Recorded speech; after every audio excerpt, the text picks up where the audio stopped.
Here's a knocking indeed.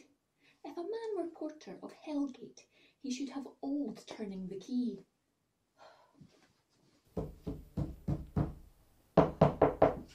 Knock, knock, knock. Who's there in the name of Beelzebub? Here's a farmer that hanged himself in the expectation of plenty. Come in time, have napkins and eye about you. Here, you'll sweat for it.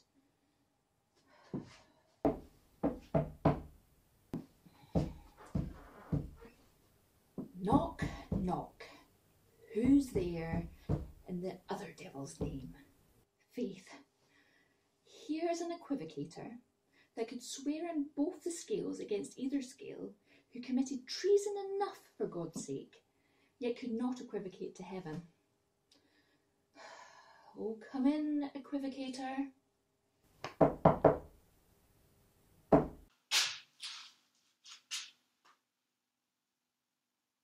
Knock, knock, knock.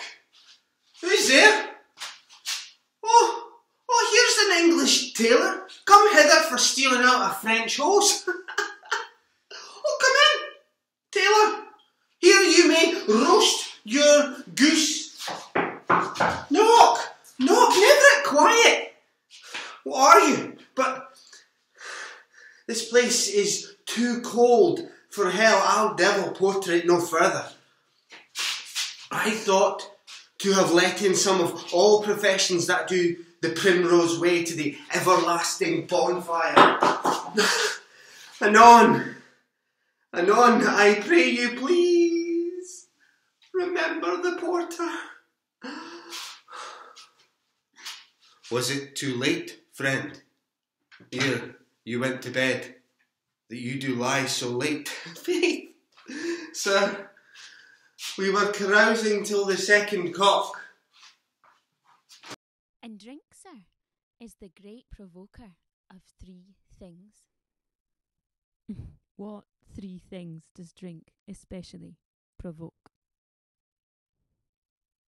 Marry, sir, nose painting, sleep and urine. Lechery, sir, it provokes and unprovokes. It provokes the desire, but it takes away the performance. Therefore, much drink may be said to be an equivocator with lechery.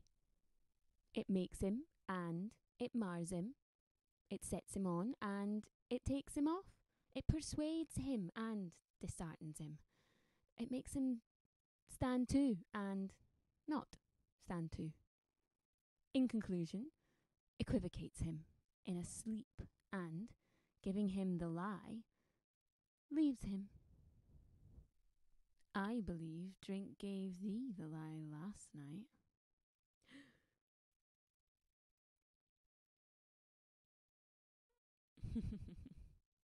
Aye, it did, sir, the very throat on me, but I requited him for his lie, and I think being too strong for him, though he took up my legs sometime, yet I made a shift to cast them.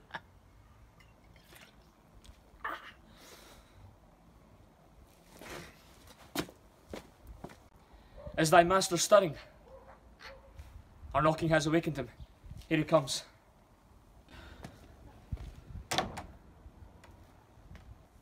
Good morrow, my noble sir. Good morrow, both. Is the king stirring, worthy Thane? Not yet. He did command me to call timely on him. I have almost slipped the hour. I'll bring you to him. But I know this is a joyful trouble to you, yet 'tis one. The labour we delight in physics pain.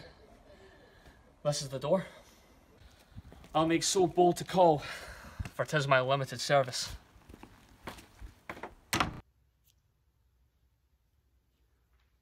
Goes the king hence today? He does. He did appoint it so. The night has been unruly. Where we lay, our chimneys were blown down, and as they say, lamentings heard in the air, strange screams of death, and prophesying with accents terrible of dire combustion and confused events new hatched to woeful time. The obscure bird clamoured the livelong night. Some say the earth was feverous and did shake. 'Twas a rough night. My young remembrance cannot parallel a fellow to it. Oh, horror, horror, horror! Tongue nor heart cannot conceive nor name thee. What's the matter? Confusion now hath made his masterpiece. Most sacrilegious murder hath broke ope the Lord's anointed temple and stole thence the life of the building. What is't, you say, the life? Mean you his majesty? Approach the chamber and destroy your sight with a new Gorgon. Do not bid me speak. See, and then speak yourself. Awake, awake! Murder and treason, Banquo and Donalbain, Malcolm, awake! Shake off this downy sleep, death's counterfeit, and look on death itself. Up, up and see the great doom's image. Malcolm, Banquo, as from your graves rise up and walk like sprites to countenance this horror. Ring the bell. What's the business that such a hideous trumpet calls to parley, the sleepers of the house? Speak, speak! O gentle lady, 'tis not for you to hear what I can speak. The repetition in a woman's ear would murder as it fell. O Banquo, Banquo, our royal master's murdered. Woe, alas, what, in our house? Too cruel anywhere. Dear Duff, I prithee contradict thyself. Say it is not so.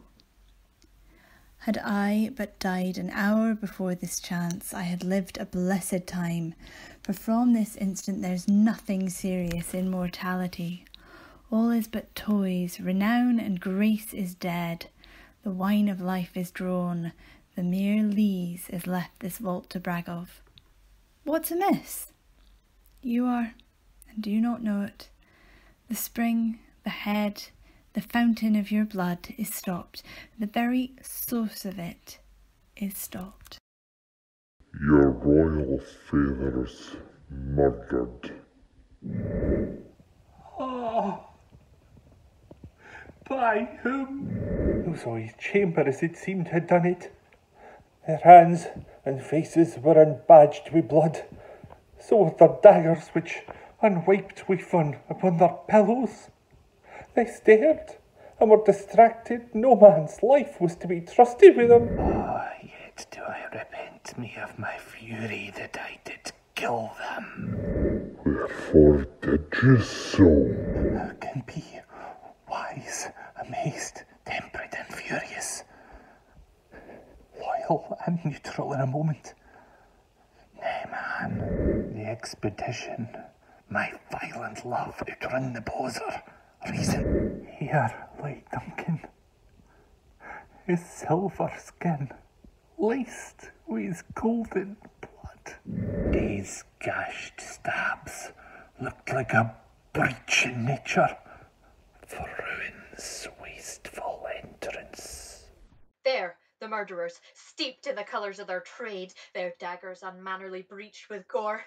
Who could refrain that had a heart to love, and in that heart courage to make loves known? Help me. Hence! Ho! Look to the lady. Why do we hold our tongues, that most may claim this argument for ours? What should be spoken here, where our fate, hid in an auger hole, may rush and seize us? Let's away. Our tears are not yet brewed, nor our strong sorrow upon the foot of motion. Look to the lady, and when we have our naked frailties hid, that suffer an exposure, let us meet and question this most bloody piece of work, to know it further. Fears and scruples shake us. In the great hand of God I stand, and thence against the undivulged pretence I fight of treasonous malice. So do I. So all. Listen, briefly put on manly readiness and meet in the hall together. Well contented. What will you do? Let's not consort with them. To show an unfelt sorrow is an office which the false man does easy. I'll to England. To Ireland I.